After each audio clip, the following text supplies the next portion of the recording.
Welcome to Issues and Answers with your host Diane Kinderwater. Issues and Answers is presented as a public service to inform, educate, and better the lives of New Mexicans. And now, Issues and Answers with your host Diane Kinderwater. Welcome to the program. I'm Diane Kinderwater. Good news, or is it good news? New Mexico is running with the big dogs. We're running alongside of California and New York. That would sound like good news, wouldn't it? Until you think about our economic freedom, our economic prosperity, our economic chances here in our state. Do we want to be ranked up with those other blue states of California and New York in some economic measurements? Well, my guest today says, think not. I have as my guest Paul Gessing. He's the president of the Rio Grande Foundation, and they study our economic prosperity, our liberty, and our opportunity here in the state of New Mexico. And they found a ranking that, wow, it ranks us up with New York and California, except it's not necessarily a good ranking. We'll talk about it right after this with Paul Gessing. Stay with us. When we look at economic freedom of North America, 49th doesn't sound good. Ooh, that's California. 50th, that doesn't sound good. That's New York. Oh, New Mexico down there too, 46th. Paul Gessing, this table that you have on your website is a very clear and concise indicator of blue states, red states, economic development-wise, economic freedom, and where New Mexico lies. And they're lined with the big dogs. Well, all 50 states were ranked in the report, so it's not surprising that you get New Mexico compared to some of the biggest states. You could compare us against Hawaii and Nevada, or a smaller state, I don't know, Rhode Island, I suppose.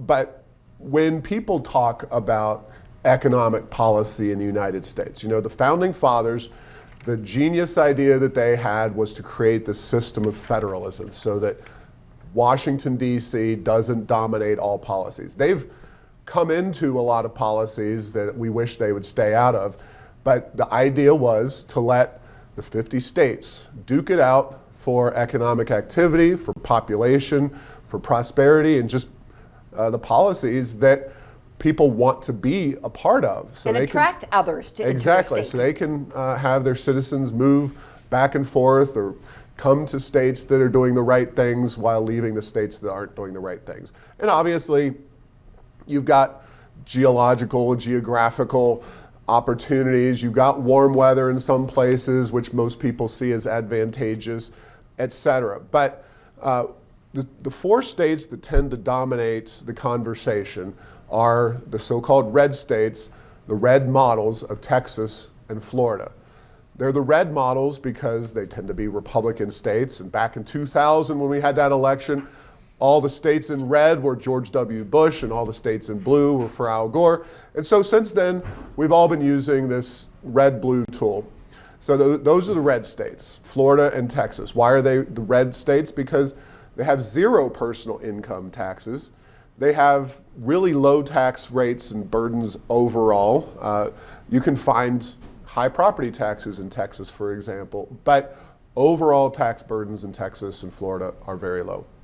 Is that because, not only of course their policy, but is that because they are highly populated states and they're able to spread the taxation over a larger populace, so they don't have to get the same money, they just have more people to tax at a smaller rate? Well, the blue states that tend to compare more favorably or more like New Mexico in a lot of ways are also very big population states. California and New York, and those states have what I would call the blue state model, high taxes especially on income. They're not as economically free. Right to work exists in Florida and Texas, but it's not, and that's a labor regulation that a lot of people use as a proxy for union strength. So unions tend to be much more prominent and powerful in California and New York politics, much less powerful in Texas and Florida. So what we wanted to do in this comparison is really rank New Mexico amongst these other states. Now, what we're doing is actually creating a meta ranking. So we didn't do all the original reports. We used 10 or 15 different reports in their rankings to compare New Mexico with the blue states and the red states to see how some of these policy measurements work out. And the first one, and I think the most important, quite frankly, is economic freedom. And that's that's where I read at the beginning of the show, California and New York are 49th and 50th, and we're 46 right next to them, whereas Texas and Florida are 3rd and 4th. Right, and this is a report put out by a Canadian think tank called the Fraser Institute. So they don't have a axe to grind with any state. They're not a blue state. They're not a red state model. They're trying to get to the bottom of economic freedom. And this report is fabulous. We link to it on Heirs of Enchantment, but you can find Fraser Institute Economic Freedom in North America, because not only is it neat to see how the 50 states shake out, and they do this every single year, they actually rank Canadian provinces, Mexican states, and which states, if you say you want to go live in Mexico and leave American politics behind, which states are more economically free. And if somehow you're going to wind up north of the border in Canada, which provinces are more economically free. So they're trying to get a handle on where the freedom is. And then they also... And when you speak of freedom, freedom of regulation, freedom of taxation, freedom of choice, freedom of what? Exactly. The freedom to keep more of your hard-earned money in those states that are more free, and the freedom to engage in consensual contracts without having to go get a permit from the government, without having to pay an arbitrarily driven wage from the government of whatever province or state you're dealing with. So those kinds of freedoms lead to greater prosperity. That is the finding. They also lead to people moving, believe it or not, to those places. And we look at where people are moving. And New Mexico's different from all 4 of those states. All 4 of the states, again, Texas, Florida, California, New York, have very big differences among them, but they also have differences from New Mexico. But New Mexico's primary difference is that we have a much smaller population. We compare New Mexico often with our neighbors, with Arizona, with Utah, Colorado, Oklahoma, and Texas. And those states all tend to beat us on various economic policies as well. Although, Texas, while it's part of the red state, kind of pattern, Arizona has tended to be. That's changing a little bit. Utah is much more of a red state. Colorado's a blue state. Oklahoma's a red state. So you can make these different comparisons, but in the case of what we just put on our website, there's everything from tax burdens. How much does government take as a percentage of your income? New Mexico is actually higher than any of those other states, partially because our incomes are so low, but government's take is very high. And that's, if we just stay on that topic, we work hard for our money, earning the money we earn. The government takes a bigger portion than any other state. Right, and part of that is the money that it takes from you and me, but I would say that the biggest thing that drives the size of government upward and the tax take in New Mexico is the fact that they get 40% of their money before we even see it, and that's oil and gas money. And there's very little accountability on that. Some states do different things with their oil and gas prosperity. Alaska, they actually give you a rebate for being a citizen. I think like $2,200, $2,500, I think, per person every year they get from their industry. $2,200. Can't you think of what you would do with that money? Maybe send your student to a private school.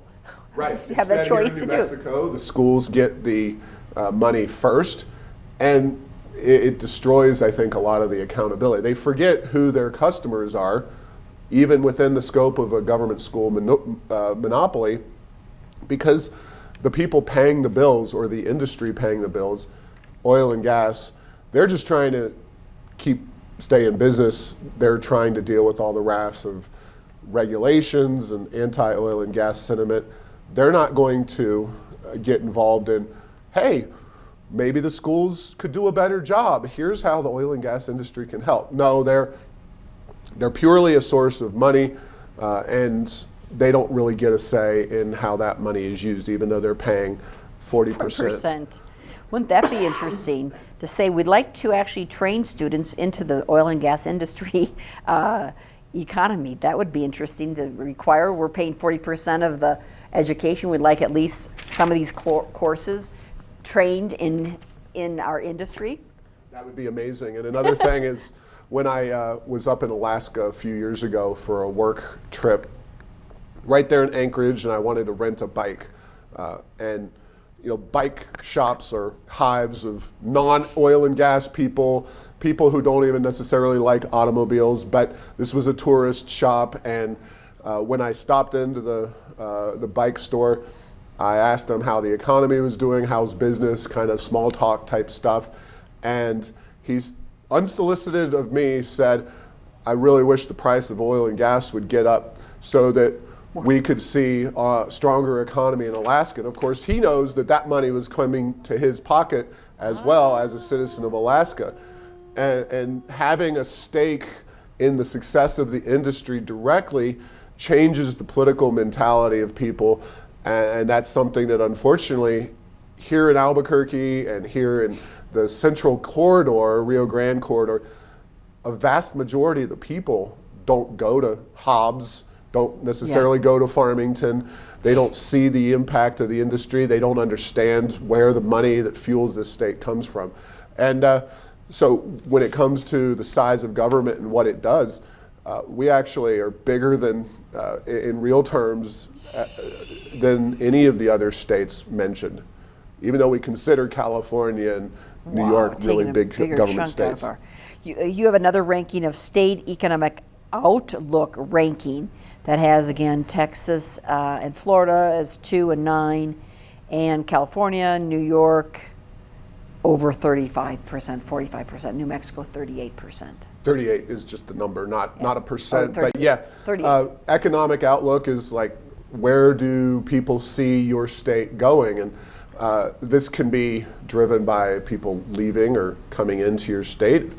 Your future in the United States is, in the economy, is driven by having a young workforce, having an educated workforce. And we know that during COVID, but in general, New Mexico faces tremendous problems in educating its young people and then getting the educated ones to stay and giving them opportunities for them once they have the fancy degrees and college or even a high school diploma. The ambitious ones tend to get out of New Mexico. Now, we get our own people coming here. In fact, a lot of Californians are moving to New Mexico because we're a state with inexpensive property values relative to California. Now, that's all relative. We know for you and I and for average New Mexicans, housing prices have skyrocketed over the last year or so, and that's good news to some and bad news to others. But compared to California, we're still a bargain. And if Californians feel like, well, I'm going to get away from the high taxes, I'm going to get away from the stress and the traffic, and their job allows them to do that, they are tending to come to a lot of other states in the Mountain West, and New Mexico's one of those states for sure. We're talking about also the percentage of population growth despite Californians moving into New Mexico. We're still just 39th in growth, and of course New York is low as well, 32, while Florida and Texas are 3 and 6. People are flocking to those states and not so much to Texas. And some new data that came out over the holidays from the U.S. Census Bureau, just July 2020 to July 2021. So a year within the pandemic. The two states that led the country in population growth, people shifting to those states, Florida and Texas. The two states that led the United States in people leaving were California and New York. Now, economic freedom is always attractive. People move for lower taxes. They can buy a house, and sometimes that puts them in New Mexico. But COVID-19 looms large. And if your child isn't able to go into a classroom If you feel like your business isn't able to open or you can't confidently open, there's a lot of people who are making permanent decisions based on what we hope will be temporary COVID policies, although 2 years into the game, it seems like it's not so temporary at this point. No, not after 2 years and the future of different variants coming. So are we to react to every single different variant the same restrictive way?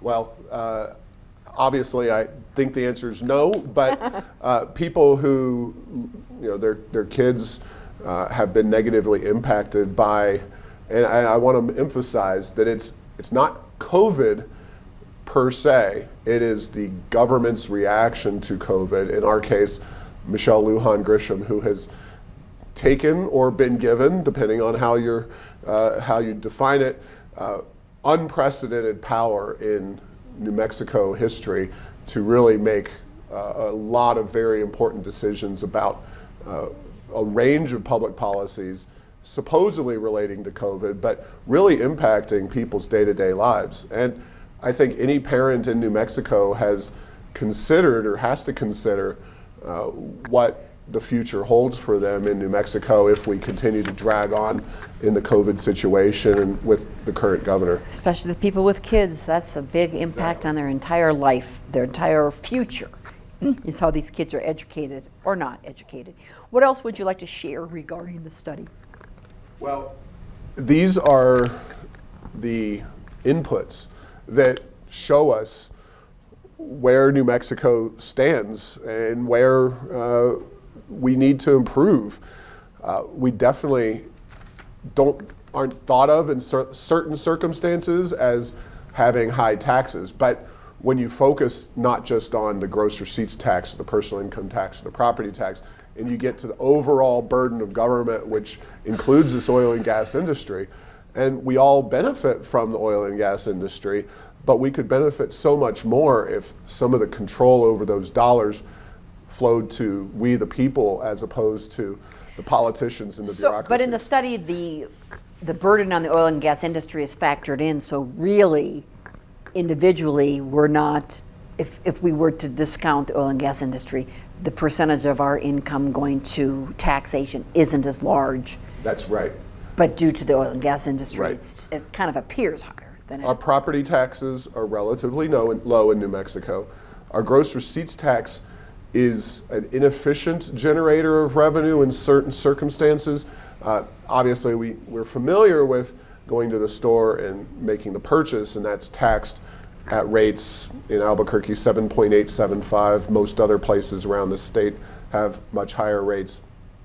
But there are a lot of issues with the gross receipts tax, including its taxation of business activities, services, business inputs, pyramiding, so you're paying taxes on top of taxes. And this is kind of the big issue that we have with the gross receipts tax. It's something that could and should be addressed in as soon as possible in a legislative session to change that issue. And then our personal income tax, most people pay around 4.9%, although the tax has gone up in certain income brackets, but it's not extremely high in New Mexico. But it's, what, a 20th of your income, and some people rather spend it themselves, and they're moving to Texas and Florida where they don't have to pay that income tax. Texas and Florida, two of the most prominent states with no income tax. You have Nevada, no income tax as well. South Dakota. They're moving there. I think there's 9 states in total. What is your feel, Paul Gessing of the Rio Grande Foundation, regarding really reforming once and for all our system, our taxation? I mean, we've been talking about it for years. You did explain very well by having this gross receipts, how they are able to give deductions and things to other businesses, but there have been legislators who have talked about it for years that it's kind of a ridiculous mess to even implement for the state. So we've got all this money this year. If it's not this year, is it going to ever happen? New Mexico's problems have always been political. We've never had the political wherewithal or the courage to do what's needed to diversify our economy. Some, on the Democratic side, some are not fans of oil and gas. They want to get rid of it. We're not, but we still acknowledge and even agree with those folks that we do need to diversify our economy. We have specific plans for diversifying our economy. They don't, because if they did, they would have done them a long time ago. They've been controlling New Mexico for decades. So you start out with the gross receipts tax. You make it much more resembling of a sales tax, probably keeping some taxation of services, but not business input services. You can't tax businesses on services that they sell to other people or businesses. And that's part of the pyramiding as well. That's the pyramid. Then longer term, New Mexico has a problem with people working workforce participation. We need more people in the cart pulling and fewer people sitting in the back of the cart hanging out. And we have long-standing challenges in addressing that problem. Therefore, you need to cut or even eliminate income taxation, because that's another barrier, another reason for people not to get to work. If you're taxing their income, you're disincentivizing them to work. So those are two issues. The easy middle area to tax is to diversify with more retirees, make us more attractive by eliminating the Social Security tax. That's a very simple and inexpensive, if you're looking at this from government's perspective. How much revenue are we going to lose? Very small amounts of revenue. Yep. So you can do it in whatever order you decide. I would say the gross receipts tax is the pressing one that needs to be addressed right now. It's complicated, but it doesn't reduce revenue much. Social Security taxes is simple and reduces revenue very slightly. And then personal income might have to be phased in over a few years by some people who really get it and care about making New Mexico a success. Now, that's just in the area of taxation. There's plenty of other ways that we can make New Mexico really successful through changing regulation, improving our education system, and generally just making New Mexico work. But again, political leadership. Which we've been talking about for decades, for change. Again, we have been 49th and 50th for years, and will we see any of that change? Well, there's an election in November, and I think 2022 has the opportunity, the potential to be a pivotal year for New Mexico in terms of change politically due to that election. The House in New Mexico is up, so the state legislative House, not the state Senate. The governor is up, and you have a variety of other important statewide seats that are Treasurer, up for election. State auditor, state Attorney General and Secretary of State are the two that I think really, along with the governor, make for the big three. That doesn't discount the other policy-making positions that are out there. But if those shift, or at least the governor shifts, then you have the potential to really start changing New Mexico, I believe, in a different direction. We're also concerned about just not our economic health, but our medical health here in the state of New Mexico. It's a concern regarding malpractice, medical malpractice, and a lot of issues of regulating doctors and all the paperwork they have to do in the state of New Mexico. They're leaving. And I heard a report just recently about the nurses that we're needing, the traveling nurses, for those who want to study nursing. They're earning $260 an hour as a traveling nurse, because we don't have nurses here, so we're having to bring them in. $260 an hour, not a day, not a week, an hour. Well, the number of issues at play in our healthcare system are significant. The medical malpractice legislation that got through during the special session at the end of 2021 helps alleviate some immediate issues. That whole bill needs to be changed because the trial lawyers are the ones who wrote the original bill, which was going to push even more docs and medical professionals out of state.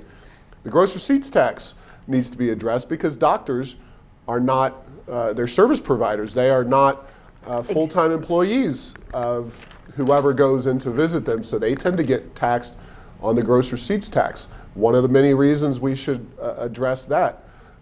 Doctors are humans too. They tend to have kids. They tend to want to have an education system that's going to be successful.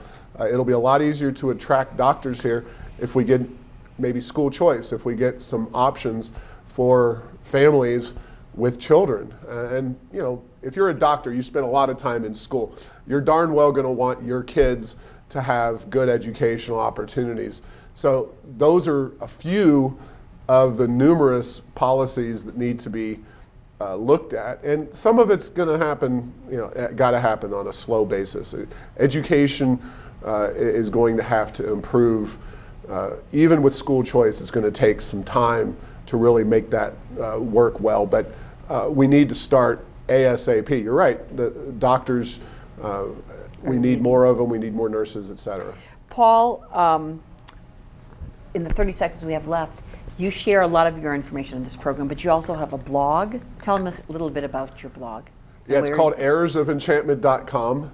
We also are available at rioGrandeFoundation.org. And you have a podcast too, tippingpointnm.com. So we have a lot of information out there. We're in the education business. Heirs of Enchantment's the most prominent way people can find us on the internet.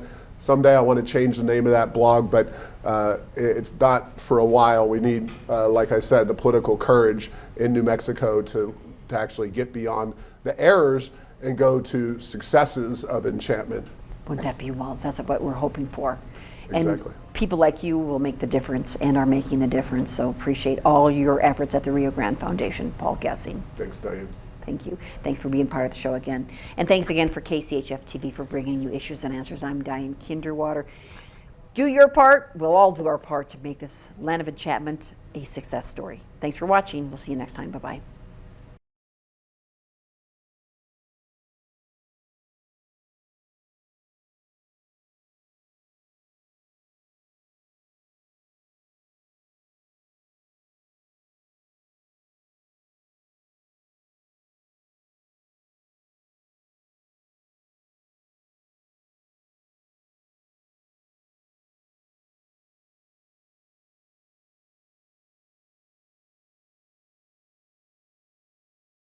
Issues and Answers with your host Diane Kinderwater is presented as a public service to inform, educate, and better the lives of New Mexicans.